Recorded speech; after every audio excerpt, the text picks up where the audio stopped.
Hi guys, it's Lunar here, and welcome back to another Skyrim console mod video for PlayStation 4 and Xbox One. Yesterday, the amount of positive feedback from the new type of video was very overwhelming actually. I thought I would have a lot less support for that type of video, but as it turns out, most of you don't mind it, and many mentioned what I said yesterday. They actually used my video to hear all the latest mods for the day, and the links are easy to find in the description. So when you get home, you can find the mod straight away if you like the sound of it. I did think since I was not showcasing mods and reviewing them, people really wouldn't want to watch it, but I guess I was wrong. I'm definitely happy, as the reviewing mod part is actually what I was getting tired of doing when making these videos. It's frustrating to do because you have to install the mods, you've got to try and figure them out, as usually they don't have a very well description. Spend 30 minutes trying to figure out why mods are not working and playing around with your load order, constant crashes, and it does take its toll after thousands of mods, so cutting that part out makes me very happy. One thing I want to mention, I'm not adding titles or anything like that, we're just simplifying these videos.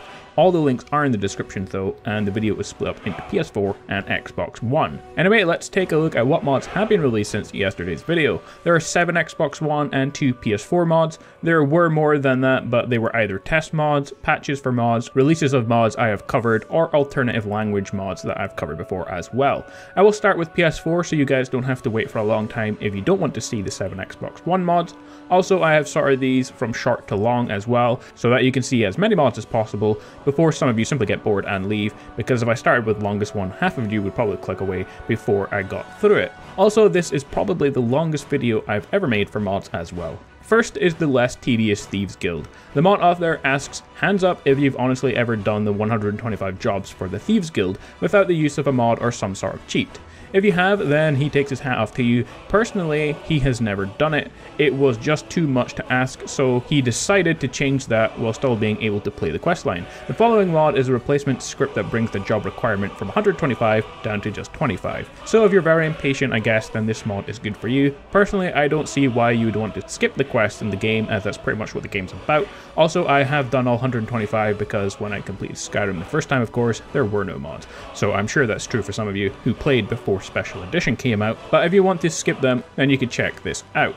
Moving on, we have free Hearthfire buildings. Not truly free, as you have to earn and buy the plot of land first, but all buildings and decorations don't cost any resources. Also, sawn logs are now visible in your inventory and gives them a tiny amount of value, something to sell off if you can even get anything out of them to begin with. Wooden swords are made less valuable and are buffed. Nothing extreme, just a nerdy joke that the mod author made. The mod also makes 350 plus recipes for free as well if you are interested. So guys, unfortunately that's it for PS4 mods. The rest of the long video is Xbox One, but hopefully some of you guys will stick around. Next up we have Teleport to Nazim. The mod adds a book and a barrel near the bridge of Riverwood that will teach you a spell to teleport Nazim from anywhere in Skyrim to you. Next we have another menu replacer called Elvira Mistress of the Dark. We saw one yesterday from the same author. This replaces the main menu with a picture of Elvira Mistress of the Dark and the music with Elvira's classic theme music. The mod will also be updated in the future to animate the smoke that you can see. High-res mage clothes, coloured robes and hoods. This mod is a standalone and uses a copy of the original meshes from the Adept robe and hood, with textures in 7 different colours. The textures are based on the original versions from Bethesda's high-res texture pack. The low-res version is simply downsized to the original resolution. You can buy the clothes at the Radiant Raiment in Solitude or the College of Winterhold. The 7 colours that come with it are black, blue, cyan, green, pink, red and yellow. Moving on, we have Drugs Expanded, perkless version. The mod greatly improves on how drugs are handled in Skyrim, because let's face it, they suck in the vanilla game. This version of the mod doesn't have the perk for crafting better skooma recipes. Instead, all recipes are available from the start, but require slightly more ingredients for balance. This makes it compatible with perk changing mods like Ordinator. Placed across several disreputable locations in Skyrim are drug labs, at which you can create moon sugar and skooma. Moon sugar recipes use sugarcane, which can be purchased from either Khajiit caravans or the random drug dealers out on the road. Skooma requires moon sugar and nightshade as a base, but some of the better skooma recipes will require extra ingredients. Location of the crafting tables, they're in the Ratway, Morvunskar, Snowpoint Beacon, Redoran's Retreat, Knifepoint Ridge, and the Broken Tower Redoubt. Drugs offer some pretty powerful effects. For example, skooma can now make your character run faster and regenerate stamina at a quicker rate. At a price, however, once the effects of your drugs wear off, you will have a countdown for several in-game hours, which prevents your stamina and magicka from regenerating automatically during that time. Additionally, taking a drug will cause you to hallucinate, Skyrim will become brighter and more saturated, and you'll be able to see double. The strengths of these effects varies between drugs. Bandits have a small chance of having skooma or hiss sap as loot. The gold value of drugs has been increased, so while you make good money from the drugs you loot from bandits, expect to pay at least a couple hundred gold when buying them from caravans and dealers. So I guess you could essentially become a drug dealer as a profession in the game. The infamous hiss sap from Oblivion makes a return as well and gives you enhanced melee damage, however it can't be crafted due to it being a Black Marsh delicacy. Find it as loot though, or buy it from drug dealers in game, but it is rare and expensive. Up next is the LVX Magic's Campfire Unleashed.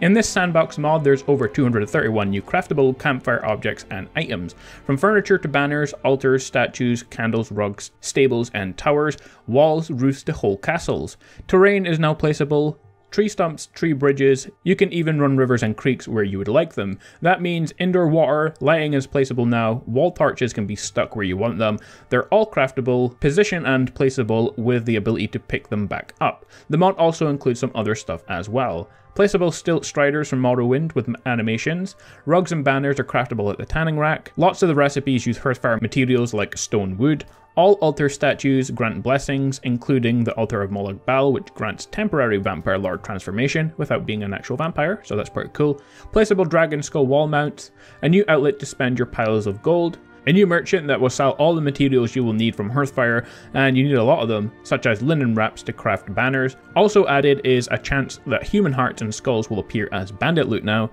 Dark Brotherhood Sanctuary now sells hearts and skulls. The Dark Brotherhood tenets, banners and stained glass window are placeable and craftable with this mod, so a very awesome mod there. Up next is Hypertian's Personal Compendium, and this mod adds various things that the author wanted in Skyrim. It is literally a compendium of minor mods that he has made from scratch. So the mod includes the following: 4 spells, Spider's Grip, grab and draw an actor, slowly draining their health and covering them with spiderwebbing. Deadly Webbing paralyzes and slowly kills any actor with spiderwebbing.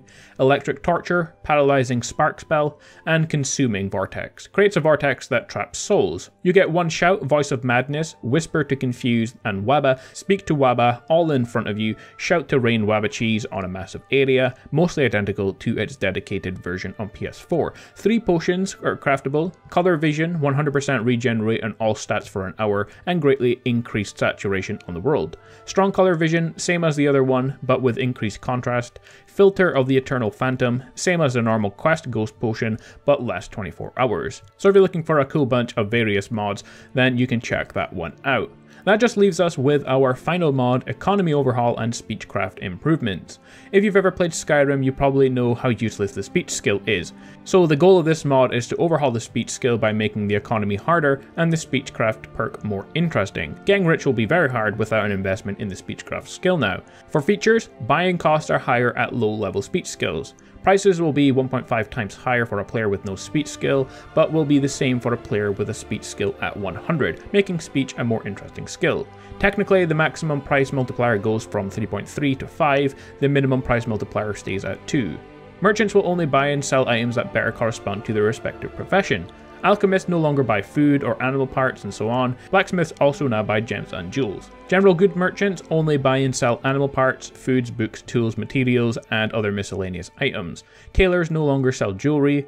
Jewelers no longer buy ore, ingots, and tools. Fletchers no longer buy tools. The drunken huntsman no longer buys tools but buys and sells raw food.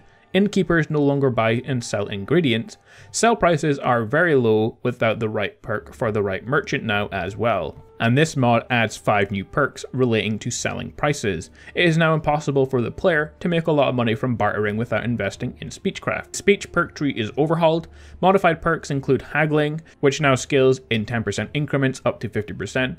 Investor, which combined with Master Trader, which means now every merchant gains 500 gold and merchants you invest in gain 1000 gold. Finally, a bunch of added perks to improve this. Supplier can sell items to general goods merchants, innkeepers, and hunters for better prices.